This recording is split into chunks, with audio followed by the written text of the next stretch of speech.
Hey guys, it's Trick. Welcome back to Queer History Matters. In today's video, I'm going to be doing a video kind of similar to the one I did talking about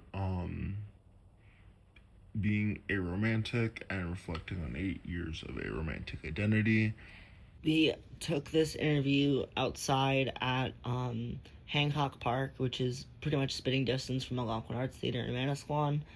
And due to the filming location, there are some bird and rain noises in the original audio.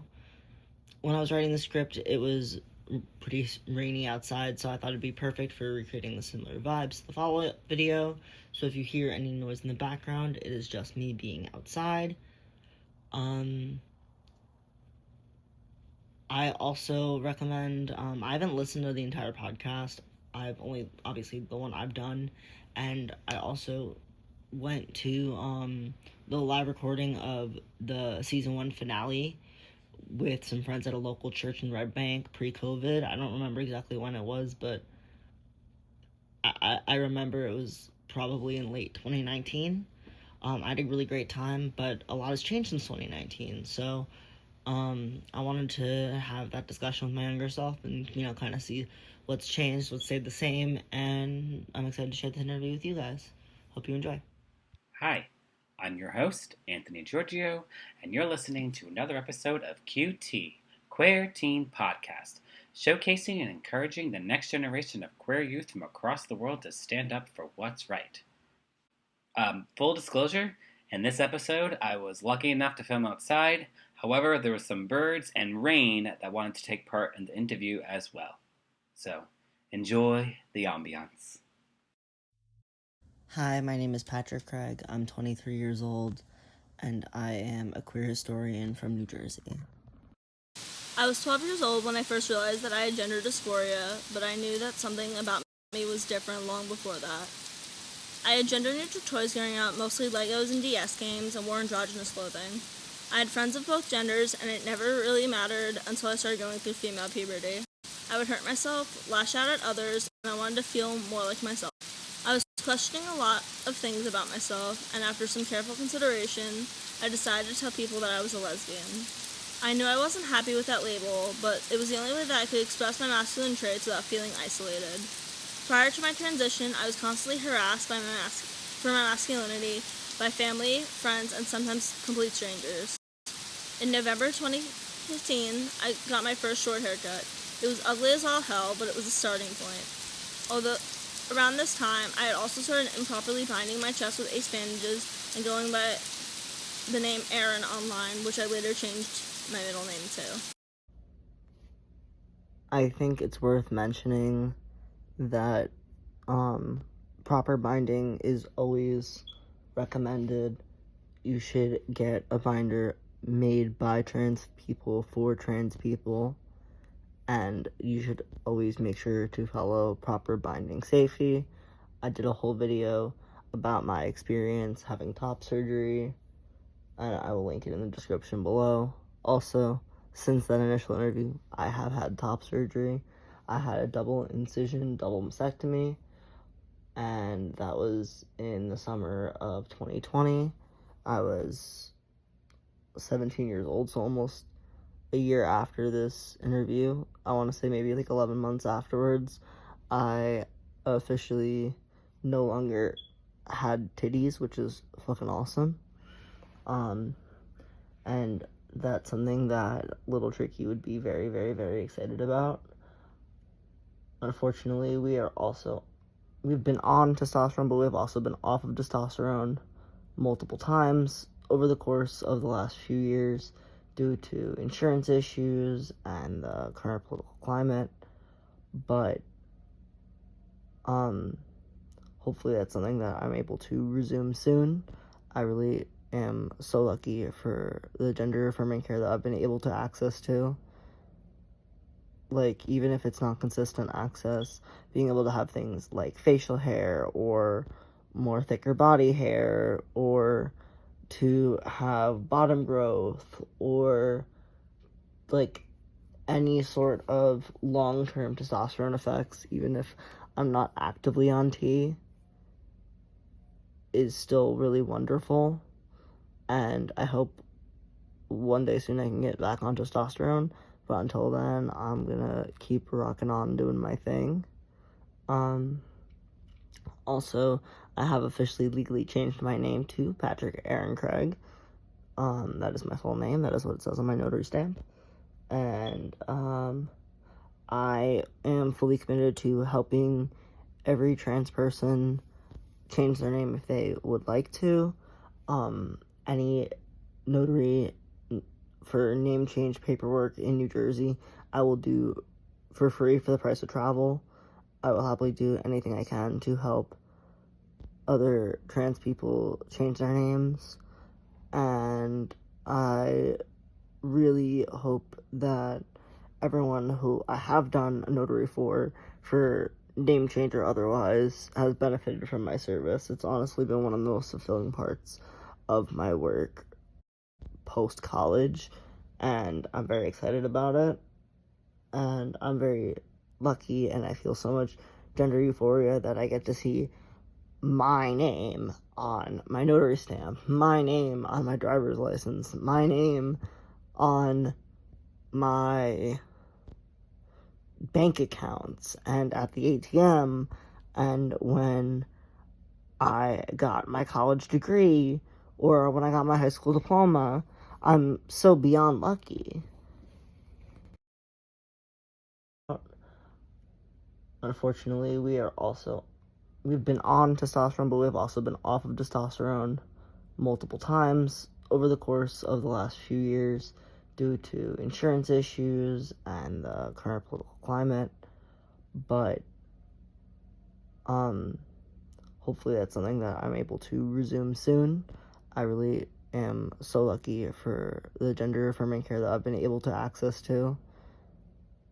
Like, even if it's not consistent access, being able to have things like facial hair or more thicker body hair, or to have bottom growth, or like any sort of long-term testosterone effects, even if I'm not actively on T, is still really wonderful. And I hope one day soon I can get back on testosterone, but until then, I'm gonna keep rocking on doing my thing. Also, I have officially legally changed my name to Patrick Aaron Craig. That is my full name. That is what it says on my notary stamp. And I'm very lucky, and I feel so much gender euphoria that I get to see my name on my notary stamp, my name on my driver's license, my name on my bank accounts and at the ATM, and when I got my college degree or when I got my high school diploma. I'm so beyond lucky. During the summer before freshman year, I was at the lowest point in my life. I gained a lot of weight and I developed an eating disorder because of it, which I've been struggling for about 3 years. At this time, I also acquired some money and bought myself over $1,000 of women's clothing in hopes that I could force myself into being the girl that everyone wanted me to be. It's pretty obvious that it didn't work out as planned. It was after a lot of soul searching that summer when I realized that I was transmasculine. Going into freshman year, I'd gone back to using my dead name but with he/him pronouns.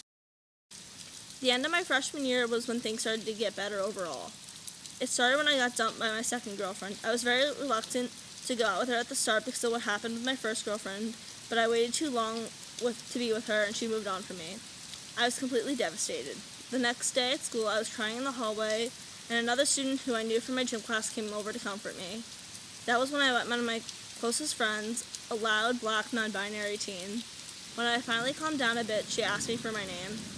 When I decided on my new name, I wasn't sure if I would ever transition or if I would have to repress these feelings for the rest of my life. Everything seemed really dark, and the breakup was just making everything worse. I had friends, but I wasn't close to any of them and felt very alone. The idea of coming out to this new person who I hardly knew was absolutely terrifying. But I was able to tell her my name, and she didn't even question it. She looked out for me, took care of me, and showed me what it was like to have a good friend. She even ate lunch with me for an entire week before I started to stay with her and her friends, who I'm still close to this day. She dragged me along to an improv group that I wound up really loving. There were other queer and trans kids my age there, and they all respected my name and pronouns. Although I don't know if I'd say fortunately or unfortunately, no longer friends with these people, I did at this time in my life realize that I need to prioritize being friends within the larger LGBT community rather than just being friends with whoever was closest to me, like physically closest to me. I feel like now I focus more on building long-term connections over state and country lines rather than, people who are like right next door to me who have absolutely nothing in common with me. I've also been trying to find more common ground with the people who surround me in Bayonne, Jersey City, and the broader Hudson County area, as well as, my friends and family down at the Jersey Shore. And honestly, if we've ever shared even the slightest bit of connection, I still share love for you, and I wish you the best in your journey. Reflecting on this era in my life, I've learned how important it is to really work on these transgender relationships with other trans people. Like, I actually have the letters T for T permanently tattooed in my my right finger, or my right hand middle finger, and I got that as literally my first tattoo ever because of how strongly I felt and still feel and probably will continue to feel about my relationships with other queer and trans people specifically. I mean, every partner I've ever been seriously intimate with has been trans. Many of the friends I've felt connections with have been transgender as well. And I feel like it's such an important part of who I am as a person and my the way I express love through relationships and the way I connect with others, that it really shaped me who I am and who I am becoming. It was also at that improv group that I met Parlin, the co-star of this episode of the podcast, and the host, Anthony. During my freshman year, I also came out to my family. My dad was hesitant in supporting me at first, but he's come around to it. He's honestly happy that I can just do all the masculine chores for him, like taking out the trash or mowing the lawn. My mother and grandmother try to act supportive to my face, but are avidly against my transition. They don't hurt me or threaten to kick me out, so I guess I really can't complain because I know so many other LGBT people are treated much worse than I am. Transition was really hard in the beginning, but now the only real issue that regularly affects me is waiting for medical intervention. I don't want to get into the debate of whether or not A-spec and A-spec people are inherently LGBTQ, but I would like to take my opportunity to explain both my sexuality and my romantic attraction because they are both part of me and my story. Being aromantic is one does not experience romantic attraction. There are many different variants of this label, but it is commonly used as an umbrella term. I do prefer to just use the term in and of itself.